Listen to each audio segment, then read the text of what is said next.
it is incredibly easy to just take the modern supply chain completely for granted. Oh, absolutely. We do it all the time. Right. Like you're standing in line for coffee. You suddenly remember you need a new blender. So you tap a button on your phone and then you just go about your life. Yeah. And then, 2 days later, a cardboard box is magically sitting on your front porch.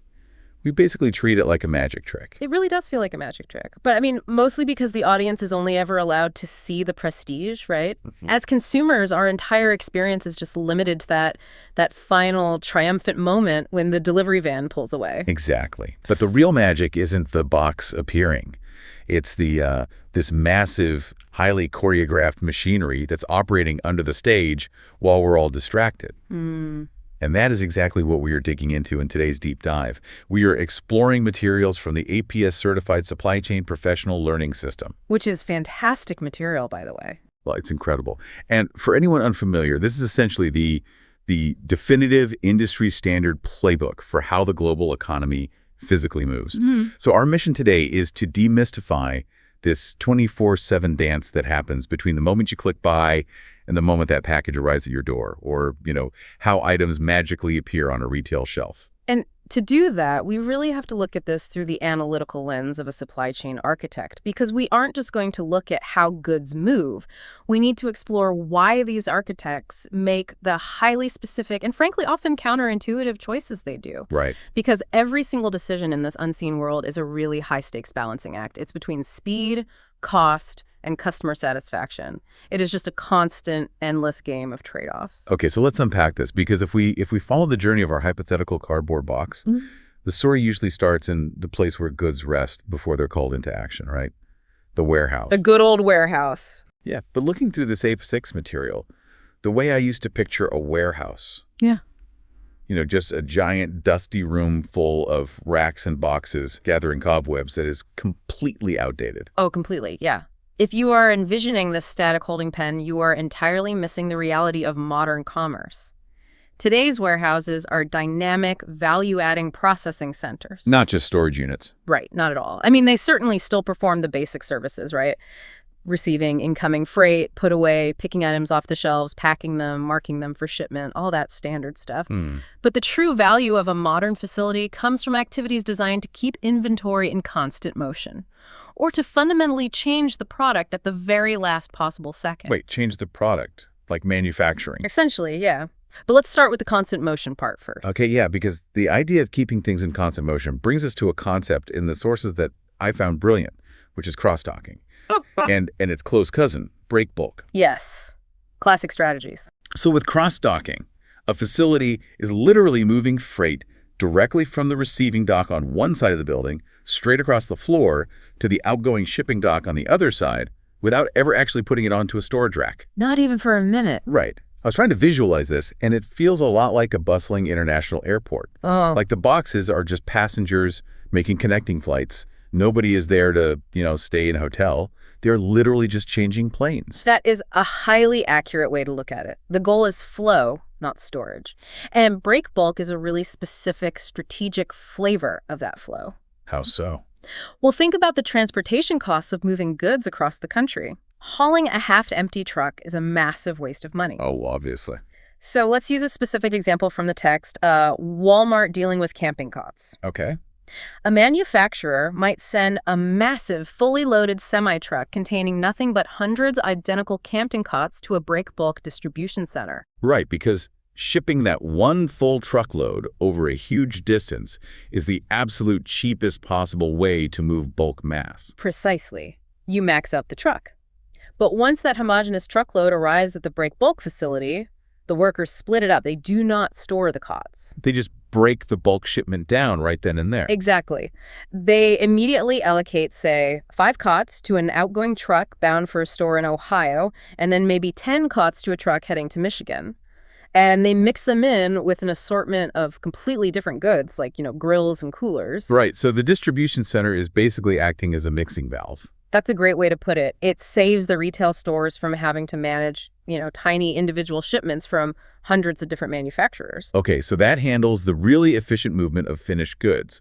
But then the source material gets into postponement, which is what you hinted at earlier, Yeah. and it's a totally different strategy. Yes. Postponement is fascinating. It really is. Yeah. It's basically intentionally delaying the final assembly or packaging of a product until an actual customer order arrives. Right. Like the APICS text illustrates this with generic computer printers arriving at a distribution center in Europe. Right. And postponement is just a masterful way to handle the sheer unpredictability of human behavior. Europe is a really complex market. You have different electrical grid standards. I mean, a plug in the UK is totally different from a plug in France. Oh, right, of course. And obviously you have multiple languages. So if you try to completely finish and package every single printer at the factory in Asia, you have to guess basically months in advance exactly how many French printers you'll need versus British printers. And if your forecast is wrong, which it probably will be. It always is. Yeah, then you end up with a warehouse in Germany just completely full of printers with UK power cords that you literally can't sell, while all your UK staples have totally empty shelves. Exactly. The inventory risk there is just massive. So supply chain architects use postponement. They manufacture a single generic base model printer and ship huge quantities of those to a central European distribution center. And it just sits there unfinished. Yep. It is only when a specific customer in Paris actually buys one that the warehouse workers grab a generic printer, throw in the French power cable, toss in the French instruction manual, seal up the box, and ship it out. I mean, that makes total sense for avoiding bad forecasts. That's brilliant. But here's where I get hung up on this. Okay. If postponement is so incredibly efficient for keeping inventory costs down, why wouldn't companies do it for literally every product? Why not just assemble everything at the last possible minute? Well, it all comes down to the economics of production. You have to consider what you are sacrificing to get that kind of flexibility. Like the factory efficiency. Exactly. Postponement requires your warehouse staff to perform light manufacturing. That means you have to build physical assembly stations in the warehouse, train your workforce to do technical tasks, and, likely pay them a higher wage than a standard material handler who just moves boxes. Oh, I see. Yeah. You are giving up the massive, hyper-efficient economies of scale that you get on a fully automated factory floor.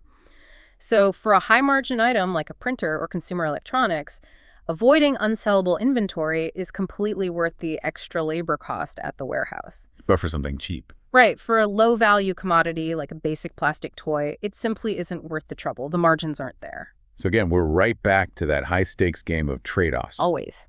Okay, so we've established that warehouses are these incredibly dynamic hubs where goods are sorted, mixed, or even finally assembled. The next logical question has to be, how does a supply chain structure its entire network of hubs to actually reach you, the consumer? Like, how do you map the actual route? So this is what we call fulfillment strategy.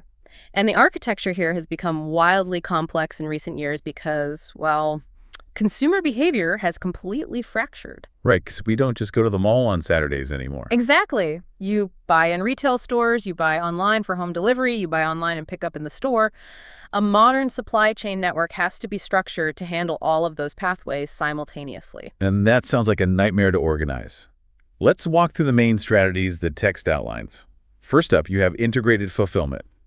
This basically means a company uses the exact same massive distribution center to fulfill huge truckload orders for their physical retail stores and individual parcel orders for internet shoppers. Yep, all under one roof. At first glance, this sounds like a total no-brainer. You only have to build one giant building, hold one pool of inventory. You save a ton of capital, right? But the sources highlight a massive flaw regarding the reality of the labor involved. Yeah, the flaw becomes really obvious when you look at the physical mechanics of actually picking the items. When you are supplying a retail store, your warehouse workers are driving forklifts, right? Yeah. They're pulling down full pallets or full cardboard cases of a product. Which is really efficient bulk movement. Highly efficient. But when you or I place an internet order for, say, a single bottle of shampoo, a human being has to physically walk down an aisle, open a sealed case, and pick out one individual unit, which the industry literally calls an each. Wait, really? An each? Yes, literally picking eaches. And mixing forklift pallet picking with human eaches ticking in the exact same aisles creates massive congestion, it creates safety issues, and frankly, severe labor inefficiencies. You've got forklifts dodging guys with shopping carts, basically. Essentially, yes, it's a mess. Which naturally leads to the second option they list, dedicated fulfillment. You just bite the bullet and build two entirely separate distribution networks. You have One massive facility meant only for forklifts and retail store replenishment, and then a completely different building, maybe miles away, filled with conveyor belts and people packing individual online parcels. Right, and you get incredible specialized efficiency that way, but the capital expenditure must be just astronomical. Because you're duplicating everything. You're duplicating your real estate, your management, and your inventory. And honestly, only the highest volume players in the world can justify that level of capital expense. Like an Amazon or a Walmart. Exactly. But the APICS material also outlines these great intermediate strategies for different types of retail ecosystems. For example, consider pool fulfillment, which involves something they call milk runs. I found this concept fascinating. This is specifically designed for smaller retailers, right? Like a boutique shop simply cannot take delivery of a 15,000-pound truckload of goods at once. They literally don't have the backroom space. Correct. They'd be buried in boxes. But if a manufacturer tries to ship just 1 or 2 pallets of goods over a long distance directly to that small boutique, the freight cost will absolutely destroy their profit margin. Right. So multiple small retailers in a specific region form a geographic pool. A third-party distribution center accepts large, efficient truckloads from various manufacturers. They mix the inventory for all these different small stores into one single truck. Oh, okay. Then that single truck drives a specific geographic route, a milk run, dropping off just a little bit of inventory at each store on a strict, predictable schedule like every Monday, Wednesday, and Friday. That is so smart. Then you have direct store delivery, or DSD, which basically bypasses the retail distribution center entirely. The manufacturer's truck pulls right up to the back door of the local grocery store. The text specifically highlights perishable or mass appeal goods for this.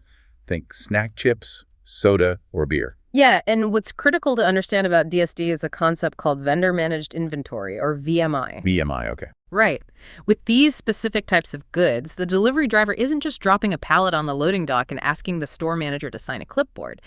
The driver actually physically walks into the store, pulls the expired bags of chips off the shelf, cleans the display, and restocks the shelves themselves. See, that blew my mind. So the manufacturer is intentionally taking on the labor costs of the retail store.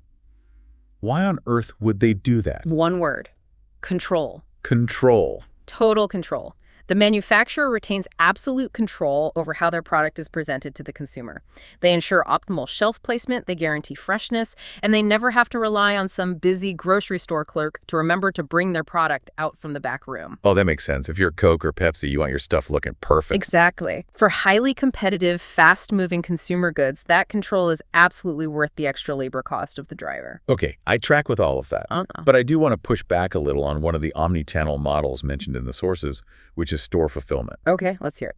So this is where you place an online order, but instead of a dedicated warehouse packing a box for you, a regular employee at your local retail store wanders the aisles, pulls the item right off the public shelf, and puts it in a bag for you to pick up at the front counter.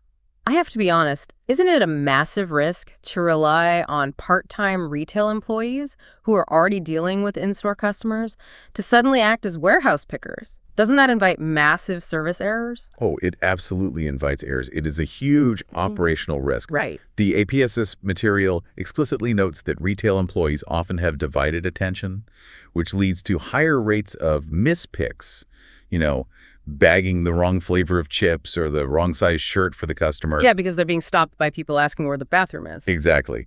Furthermore, you create direct inventory clashes. Just imagine an online shopper clicks buy on the last blender in stock at the exact same millisecond. A physical shopper in the store puts that very same blender into their shopping cart.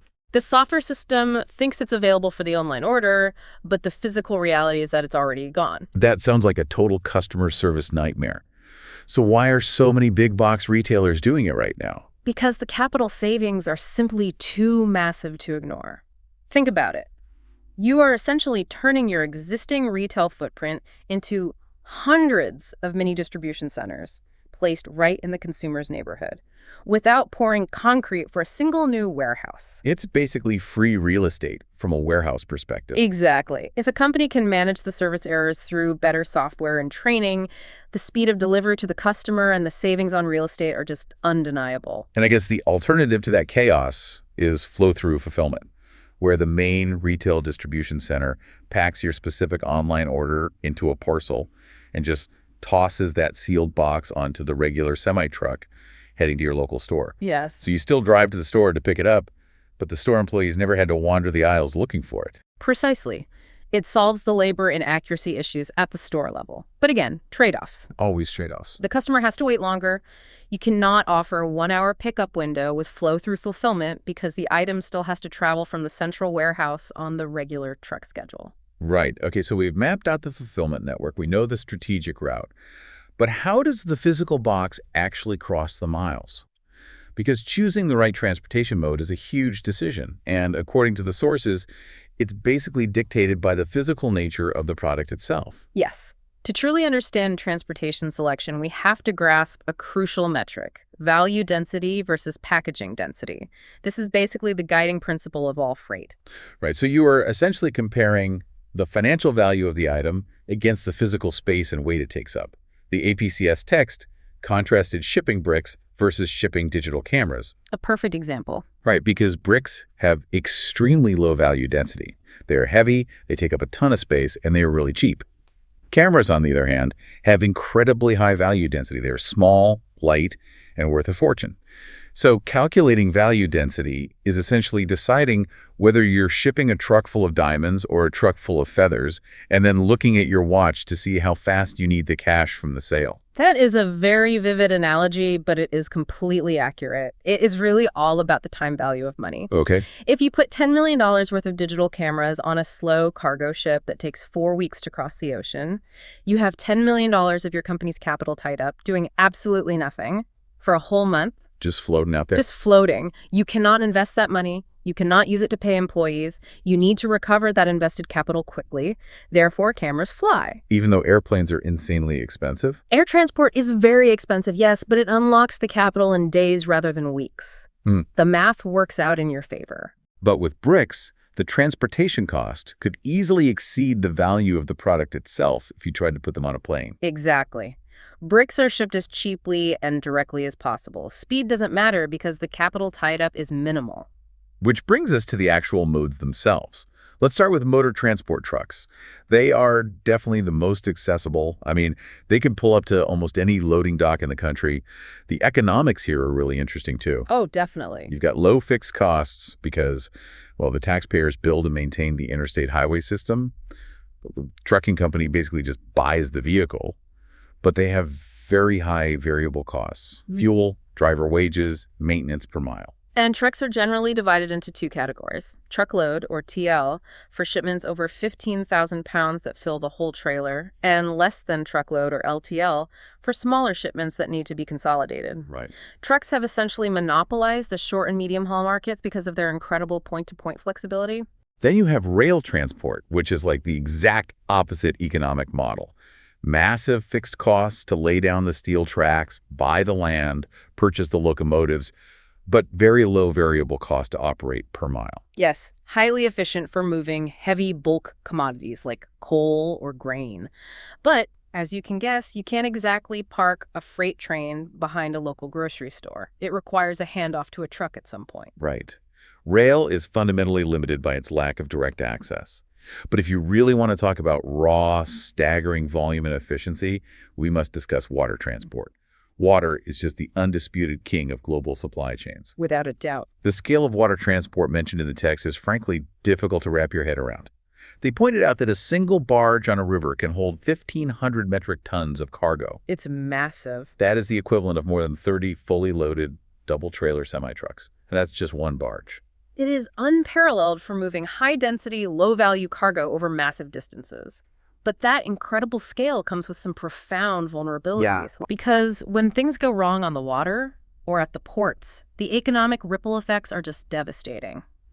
The text highlights a perfect case study: the 2015 West Coast port strikes in the United States. Oh, I remember that. You had dozens of massive container ships just gridlocked, sitting in the ocean for miles, completely unable to unload. Exactly. And if we connect this back to our earlier discussion of value density and capital, auto manufacturers like Subaru, operating under their parent company Fuji Heavy Industries, were caught right in the middle of that strike. Oh, no. Their heavy car parts were stuck on those ships. Now, an automobile assembly line operates on extreme precision timing. It cannot function without parts. The financial cost of a shutdown factory paying idled workers, missing sales targets, was far worse than the cost of transportation. So they had to bypass the ships entirely. Yes. To keep the assembly lines running, they were forced to charter airplanes to fly heavy steel auto parts across the Pacific Ocean. Wait, flying heavy steel.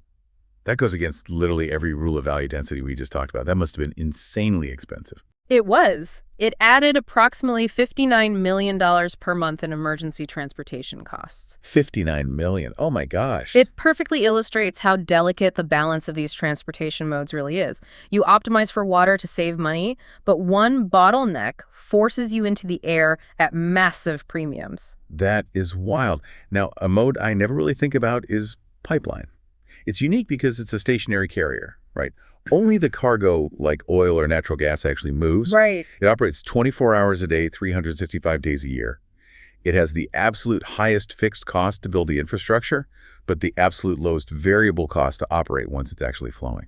And finally, you have intermodal transport, which is strategically combining these different modes to get the best of both worlds. I have to admit, I kind of love the industry slang for these. You've got piggyback, which is literally taking a truck trailer and putting it onto a railroad flat car. They call it TOFC, trailer on flat car. Classic. Then there's birdieback, which is combining trucks and airplanes, and fishyback, which is loading truck trailers or containers directly onto a ship. The slang is amusing, sure, but the underlying mechanism, containerization, is serious business. The standardized steel shipping container is arguably one of the most important inventions of the 20th century. Really? Oh, absolutely.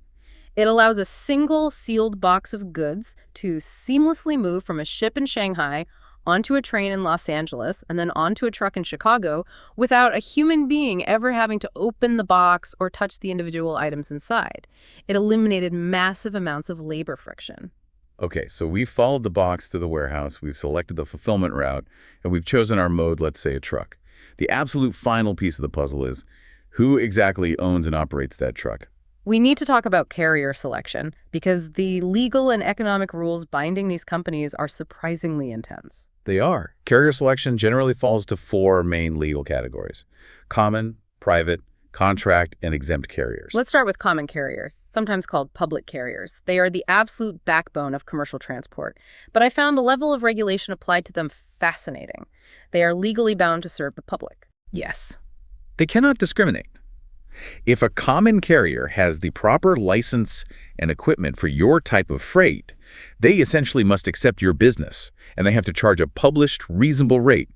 Even if they end up taking a loss on that specific delivery run, it's almost like treating a trucking company as a public utility. That is exactly how the government views them. The broader economy simply cannot function without the free, reliable movement of goods. So governments grant these carriers licenses and the use of public infrastructure with the strict stipulation that they serve the public interest. Wow. Furthermore, they assume a massive amount of liability. If your cargo is damaged or lost while in their possession, the common carrier pays for it, barring what the law calls an act of God or a public enemy. So if common carriers are basically forced to take my freight, and contract carriers exist to offer customized, negotiated routes, it makes me wonder about the logic behind private carriers. It's a fair question. This is when a company, say, a grocery chain, decides to buy or lease its own private fleet of semi-trucks. Think about the massive financial burden of buying trucks, paying driver salaries, dealing with insurance, and putting rapidly depreciating assets on your balance sheet. Why take that on when common and contract carriers are sitting right there waiting for your call? It's a very strategic question, and it ultimately comes down to guaranteeing operational control. Yes, a private fleet is a depreciating asset and a huge financial liability. But imagine you are moving highly sensitive medical supplies, or you need guaranteed shipping capacity during the absolute peak holiday rush when every common carrier is booked solid. Oh, so you aren't waiting in line. Exactly. A private fleet is your operational insurance policy. You aren't competing with anyone else for space. Furthermore, there's a powerful marketing component. Every private truck on the highway is essentially a rolling billboard for your brand. Oh, true. But financially, a company only pulls that trigger if the need for total control outweighs the heavy capital burden. That makes total sense. And just to round out the list, the text briefly mentions exempt carriers. These are carriers that are uniquely free from economic regulation regarding the rates they charge. Right, but it's really important to note this is a very narrow, highly specific niche. The most common use case is for transporting unprocessed agricultural products. So imagine you are a farmer trying to sell raw grain or fresh produce. You just need to get it from your field to a local market 10 miles down the road. Yep. You don't want to deal with the insane federal regulations and published tariffs of a common carrier just to move some corn. That is exactly why exempt carriers exist. It removes the bureaucratic friction to keep the local food supply moving quickly. Exactly. It's a highly pragmatic exception to a very regulated system. So what does this all mean? When we zoom out and look at the big picture, we have basically just mapped the anatomy of a modern miracle. We really have. That simple act of you tapping buy on your phone kicks off an unbelievably intricate symphony. We've got postponement strategies holding products in generic limbo just in case you order them.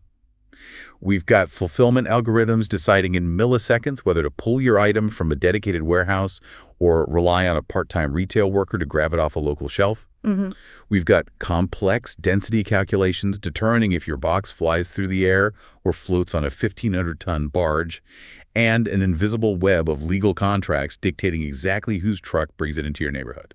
It is a $1 trillion global network dedicated solely to defeating the friction of physical distance.